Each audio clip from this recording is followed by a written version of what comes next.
بسم اللہ الرحمن الرحیم۔ السلام علیکم ورحمۃ اللہ وبرکاتہ۔ تناول اسلامک اسٹوڈیو سے خوش آمدید۔ اللہم صلی علی سیدنا و مولانا محمد وعلی آل سیدنا و مولانا محمد وبارک وسلم وصلی علیہ۔ معزز خواتین و حضرات، تناول اسلامک اسٹوڈیو سے ایک مرتبہ پھر ایک نئے وظیفے کے ساتھ آپ کی خدمت میں حاضر ہیں۔ آج کا جو وظیفہ ہے وہ ہے کاروبار سے متعلق۔ تو کاروبار کے اندر ترقی کے لیے، کاروبار کو کامیاب بنانے کے لیے، چاہے چھوٹا کاروبار ہے، کوئی چھوٹی سی دکان ہے یا کوئی بڑا کاروبار ہے، ہر قسم کے کاروبار کو چار چاند لگانے کے لیے بہت ہی نایاب وظیفہ لے کر حاضر ہوئے ہیں۔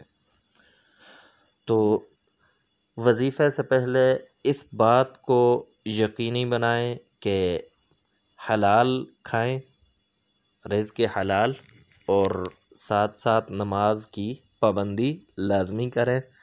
یہ کام کریں گے تو آپ کو ترقی ملے گی، آپ کا کاروبار بہت ترقی کرے گا۔ یہ وظیفہ آپ کے کاروبار کو دن دگنا رات چگنی ترقی عطا کرے گا۔ تو وظیفہ کی طرف آتے ہیں کہ وظیفہ کیا ہے۔ تو سب سے پہلے آپ نے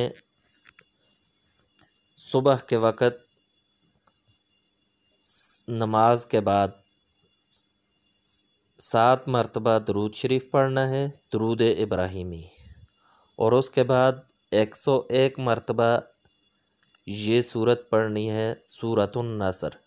اذا جاء نصر اللہ والفتح ورأیت الناس يدخلون فی دین اللہ افواجا فسبح بحمد ربک واستغفرہ انہ کان توابا۔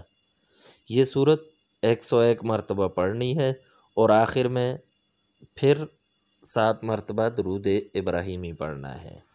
یہ عمل شام کو بھی اسی طرح کرنا ہے، رات کو عشاء کی نماز کے بعد بھی کر سکتے ہیں اور مغرب کی نماز کے بعد بھی کر سکتے ہیں۔ تو یہ عمل مسلسل کرتے رہیں، چند دنوں کے اندر آپ دیکھیں گے کہ آپ کی اگر دکان ہے تو دکان پر گاہکوں کی رش بن جائے گی۔ کوئی اور کاروبار ہے تو وہ کاروبار بہت تیزی کے ساتھ پنپنے لگے گا، ترقی کرنے لگے گا۔ تو تناول اسلامک اسٹوڈیو سے آج کے لیے اتنا ہی۔ نیکسٹ ویڈیو میں انشاءاللہ دوبارہ حاضر ہوں گے، تب تک کے لیے اجازت دیجیے۔ اللہ حافظ۔